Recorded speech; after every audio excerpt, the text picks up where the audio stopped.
मैं अंधभक्त था मैं, लेकिन आप अंधभक्त मत बनिए। मैं तो अंधभक्ति से निकल गया, आपको कौन बचाएगा। योगी जी को तब तो खेद नहीं हुआ जब माँ और बेटी जल के राख हो गई, जब हाथरस में बेटी के शव को जला दिया गया, तब तो योगी जी को बिल्कुल खेद नहीं हुआ। और राम मंदिर बन जाने से लोगों की रोजगारी और बेरोजगारी की समस्या का समाधान नहीं मिल जाएगा, लोगों को रोजगार नहीं मिल जाएगा, महंगाई दूर नहीं हो जाएगी। कि जो पॉलिसी अंग्रेजों ने अपनाई, यानी फूट डालो शासन करो, यही पॉलिसी को जो है वो बीजेपी वाले अपनाते हैं। तो किस देश की आजादी में जितना योगदान हिंदुओं का रहा, उतना ही योगदान सिखों का भी रहा, ईसाइयों का भी रहा और मुसलमानों का भी रहा। देश में जो बहरूपिये घूम रहे हैं, उनसे पूछिए कि वो बहरूपिये क्या कहेंगे इस बात को लेकर। अब वो जो माँ और बेटी जो जल के राख हो गई, क्या उनको धीरेन्द्र शास्त्री वापस लेके आएंगे या कौन वापस लेके आएगा? जरा इस सवाल का जवाब दें। या फिर यूपी के मुख्यमंत्री योगी आदित्यनाथ लेकर आएंगे?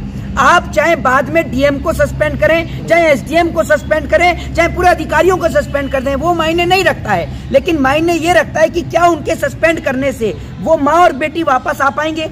ये सबसे बड़ा सवाल खड़ा होता है। दूसरी बात ये कि जब इस देश के अंदर आपने कहा कि एक निचले तबके पर बुलडोजर चल रहा था या फिर मुसलमानों पर बुलडोजर चल रहा था, तो सब लोग खामोश थे। असल में बीजेपी की पॉलिसी यही है। बीजेपी की एक पॉलिसी ये है कि जो पॉलिसी अंग्रेजों ने अपनाई, यानी फूट डालो शासन करो, यही पॉलिसी को जो है वो बीजेपी वाले अपनाते हैं। इन्होंने पहले हिंदू और मुसलमान के बीच में फूट डलवाई और अब ये हिंदू और हिंदुओं के बीच में फूट डलवा रहे हैं। कहने का मतलब ये कि अभी हाल ही में मोहन भागवत का एक बयान आता है, आपने सुना ही होगा कि पंडित इस देश के अंदर जाति के जिम्मेदार हैं। उसके बाद में एक ब्राह्मण के घर पे बुलडोजर चलता है और आप देख ही रहे हैं उत्तर प्रदेश के अंदर स्वामी प्रसाद मौर्य के ऊपर लगातार आरोप भी लग रहे हैं। तो अब इनकी कोशिश ये है कि हिंदू मुसलमान करके इनका पेट नहीं भरा, तो अब हिंदुओं का आपस में गला कटवाया जाए। लेकिन इस देश का हिंदू बहुत समझदार है और इस देश के अंदर हिंदू वो नहीं है। आप एक बात मुझे बताइए, आप ब्राह्मण किसे समझती हैं? ब्राह्मण असल में वो है जिसके पास ज्ञान है। ये नहीं है कि जो जाति से ब्राह्मण है वो ब्राह्मण, नहीं, जिसके पास ज्ञान है। अगर आपके पास ज्ञान है तो आप भी ब्राह्मण हो सकते हैं। क्या शूद्र भी ब्राह्मण है? क्यों नहीं है? अगर उसके पास ज्ञान है तो वो भी ब्राह्मण। कहाँ लिखा है? आता है? कहाँ लिखा है? नहीं, कहीं लिखा है या नहीं लिखा है, ये आज की जनरेशन कहती है और यही प्राचीन जनरेशन को भी मानना चाहिए था। पुराने वक्त में जो हुआ हम उसको नहीं रिपीट कर सकते। इस देश के अंदर परिवर्तन संसार का नियम है और आपको परिवर्तित होना होगा समय के साथ साथ। गरीबों को घर से बेघर कर दो, ये कहाँ लिखा है? मैं आपसे पूछना चाहता हूँ, बता दीजिए आप मुझे। इस देश के अंदर जितना बड़ा विवाद इन्होंने शुरू कर रखा है, इस देश के अंदर हर चीज पर भाजपा ने विवाद शुरू कर दिया है। इस देश में इनका एक एजेंडा था हिंदू मुसलमान का, अब वो एजेंडा इनको फेल होता हुआ नजर आया। तो अब ये क्या कर रहे हैं कि हिंदुओं को आपस में लड़ाने का प्रयास कर रहे हैं। किस प्रकार से लड़वा रहे हैं, जरा समझाइए। हाँ, वो लड़वा किस लिए रहे? आप देख रहे हैं कभी रामचरितमानस के नाम पर, तो कभी आप देखते हैं कि मोहन भागवत से बयान दिलवाकर, कभी हिंदुओं के घर पे बुलडोजर चलाकर, कभी हिंदुओं के घर में आग लगा। हाँ जी, रामचरितमानस में आस्था को कैसे स्वामी प्रसाद मौर्य ने बयान कैसे दिया? ये आस्था को ठेस पहुंच गई है। आस्था को ठेस पहुंच गई तो नरेंद्र मोदी हिंदू नहीं है, योगी आदित्यनाथ हिंदू नहीं है। योगी आदित्यनाथ हिंदू नहीं है, मोदी जी हिंदू नहीं है, आप अकेली हिंदू खड़ी हैं यहाँ पर है। और काय बात की आस्था पर उन्होंने आस्था को ठेस पहुंची, हमारी नहीं, सनातनियों की। अच्छा, तो आप एक मिनट, कितने सनातनियों की आस्था को ठेस पहुंच गई, जरा ये बताइए। अरे आप मुझे ये बताइए कि आपने रामचरितमानस को पढ़ा है? आपने श्रीमद् भगवत गीता को पढ़ा है? आप जिन राम के नाम पर और जिन कृष्ण के नाम पर लोगों को लड़ाने का प्रयास करते हैं या फिर लोग लड़ रहे हैं उनके नाम पर, असल में वो लोग इसलिए अपने घर परिवार को छोड़कर चले गए ताकि लड़ाई ना हो। भगवान श्री कृष्ण श्रीमद् भगवत गीता में के अंदर लिख के गए हैं कि नर ही नारायण है, यानी इंसान ही भगवान है, और आप इंसान को इंसान से लड़ा रहे हो। अरे आप कभी अपने मुल्क के नाम पर लड़िए, अपने देश के नाम पर लड़िए, अपने तिरंगे के नाम पर लड़िए, अपनी मातृभूमि के नाम पर लड़िए। अरे आप तो हिंदू मुसलमान के नाम पर लड़ते हैं, हिंदुओं के नाम पर लड़ते हैं, कभी रामचरितमानस के नाम पर लड़ते हैं तो कभी गीता के नाम पर लड़ते हैं। वही आप हिंदुओं को तोड़ रहे हैं, करते रहेंगे, हिंदुओं को तोड़ रहे हैं। अरे आप ये बेवकूफी भरे जो प्रश्न है ना अपने घर के अंदर रखिएगा। हिंदुओं को तोड़ रहे हैं, जोड़ रहे हैं, तो जोड़ने के लिए फेविकोल या एलपी लेकर आऊं? हिंदुओं को तोड़ने की जोड़ने की जरूरत नहीं, देश को जोड़ने की जरूरत है। खिलाफ बोल रहे हैं आप? अरे कोई खिलाफ नहीं बोला। अरे नहीं भाई, बोल रहे हैं आप। देश को जोड़ने के लिए हिंदू मुस्लिम सिख ईसाई का सभी का एक होना जरूरी है, क्योंकि इस देश की आजादी में जितना योगदान हिंदुओं का रहा, उतना ही योगदान सिखों का भी रहा, ईसाइयों का भी रहा और मुसलमानों का भी रहा। अब हिंदू राष्ट्र बनने वाला है, बराबर योगदान रहा। अब हिंदू राष्ट्र बनने से क्या दिक्कत है आपको? आप बनवा लीजिए। प्रधानमंत्री हिंदू है, गृह मंत्री हिंदू है, मुख्यमंत्री हिंदू है, बड़े बड़े IAS IPS हिंदू हैं, तो काय के लिए नहीं लेके आते? बनाते क्यों नहीं है? क्यों नहीं बनाते?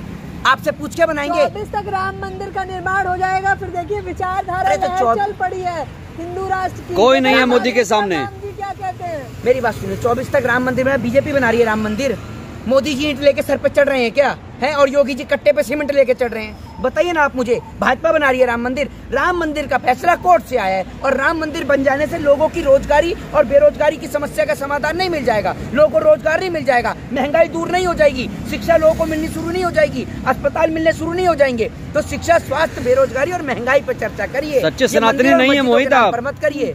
शर्मा होने से कोई सच्चा सनातनी नहीं हो जाता है। अरे सच्चा सनातनी वो है जो इस देश के अंदर मंदिर मस्जिदों पे बात न कर देश के लिए बात करे, देश की कंट्री के लिए बात करें। हम देश के लिए बात करते तो हम देशद्रोही हैं, हम सनातनी नहीं है। अगर मोहित शर्मा देश के लिए बात कर रहा है तो वो गलत है। आप एक बात मुझे बताइए, आप पहले हिंदू, मुस्लिम, सिख, ईसाई हैं या फिर आप भारतीय हैं? ये बताइए आप मुझे, इतना घूर के मत देखिए, ये बताइए भारतीय। रामचरितमानस जलाया, आपका खून नहीं खोला। हाँ जी, रामचरितमानस जला, खून नहीं खोला आपका। अरे एक बात आप मुझे बताइए, आप तो ऐसे लोग हैं कि जब इंसान को जिंदा जला दिया तब आपका खून नहीं खोला, और आप रामचरितमानस की बात कर रही हैं। जिंदा आदमी, माँ और बेटी जल के खाक हो गई, आपका खून नहीं खोला। हाथरस में एक बेटी को जला दिया गया रातों रात, तब आपका खून नहीं खोला, क्योंकि आपका खून हिंदू और मुसलमान के नाम। अरे आपका खोला कि नहीं बताइए जी, आपका खोला खून की नहीं? मेरा खून तो उतना खोला था, मैं आपको बता दूं, मेरा खून उस बात को लेकर। रामचरितमानस से बोलिए, रामचरितमानस से बोलिए, मेरी बात सुनिए, रामचरितमानस। आप अपनी टीआरपी का प्रोग्राम कहीं और जाकर चलाइएगा, हिंदुओं को बांटने का, या हिंदू मुसलमान आप बांट रहे हैं हिंदुओं को। सुन लीजिए मेरी बात। और दूसरी बात ये कि जो आप आधे अधूरी बात करें, उन्होंने रामचरितमानस को जलाया या रामचरितमानस के कुछ पृष्ठों को? ये कौन सा जलाया है? क्या सहमत है उससे आप? अरे मैं आपसे पूछता हूँ, पहले सहमत हैं जो प्रतियां जलाई चौपाई? आप अपनी बात का जवाब दीजिए। आप तो कह रहे रामचरितमानस को जलाया, रामचरितमानस तो इतनी बड़ी है, है पूरी जला दी थी क्या?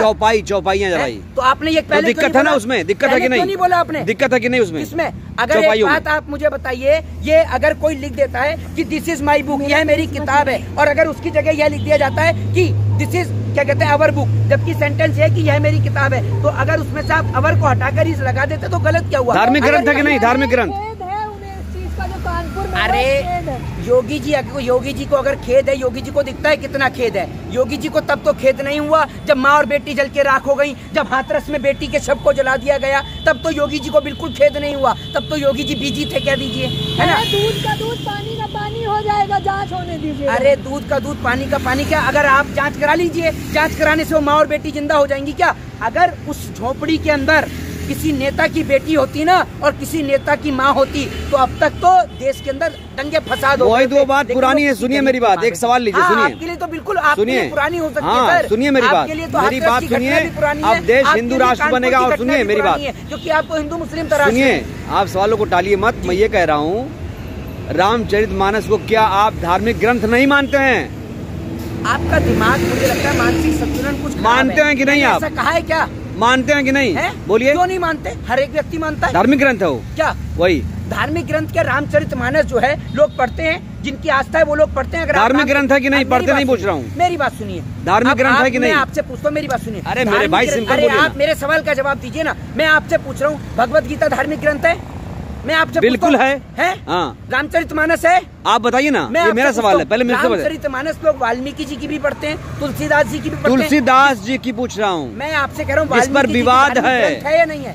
जिस पर विवाद है, मोहित जी भागिए मत सवालों से। सुनिए, मैं आपको स्टैंड क्लियर करना पड़ेगा। बेरोजगारी पे या महंगाई पे जवाब दे सकता हूँ, आपकी तरह इस पे नहीं बोलेंगे आप। को लड़ाई देकर मैं जवाब नहीं दे सकता। आपका काम है। मैंने कहा आपका खून नहीं खोला, इसीलिए नहीं खुला। अरे क्यों खोलेगा खून? किस बात के लिए खोलेगा? अगर किसी को लगता है कि वो चीज गलत है और उनको हटाया जा रहा है, तो बिल्कुल परिवर्तन इस संसार का नियम है, और आपको उससे एक अहम भूमिका। तो क्या वो चौपाई बदल जानी चाहिए अब? किसके लिए? ढोल गवार सूद पसुनारी है, ढोल गवार सूद पसुनारी सकल ताड़ना के अधिकारी। बदलना चाहिए कि नहीं चौपाई को? ताड़ना का अर्थ देखिए, मैं आपको एक चीज बताता हूँ। आज की डेट में अगर आप ये मुझे बताइए कि हर जाति, हर धर्म और हर मजहब के व्यक्ति आपको आईएएस और आईपीएस के तौर पर नजर आते हैं, आते हैं नहीं आते हैं? तो एक बात आप मुझे बताइए, अगर आज के वक्त में, जिस वक्त पे वो लिखी गई, वो समय गलत हो सकता है, बिल्कुल हो सकता है, तो आज उसको परिवर्तित किया जा सकता है। आज क्या होना चाहिए आपके हिसाब से? ताड़ना का मैं उसमें ये कहना चाहूंगा कि आज सभी लोग एक समान हैं। आप किसी की तुलना किसी से मत करिए, आज सब लोग एक समान हैं। अगर कोई व्यक्ति दिवाली मनाता है, होली मनाता है, तो हर एक व्यक्ति हिंदू है, और सभी लोग इस देश के अंदर हिंदू हैं। आप उनको ब्राह्मण के नाम पर, शूद्र के नाम पर, वैश्य या क्षत्रिय के नाम पर मत बांटिए। मैं अंधभक्त था मैं, लेकिन आप अंधभक्त मत बनिए। मैं तो अंधभक्ति से निकल गया, आपको कौन बचाएगा? अपनी तो जैसे तैसे, लेकिन आपका क्या होगा? ए महोदय, हाँ आपसे कह रहे हैं, अंधभक्ति का चश्मा उतारिए और वर्तमान सरकार का भी नकाब उतार दीजिए और महंगाई बेरोजगारी है ये बात 135 करोड़ जनसंख्या को बता दीजिए। ठीक है, हम अंधभक्त थे लेकिन अब नहीं हैं। आप भी अंधभक्त मत बन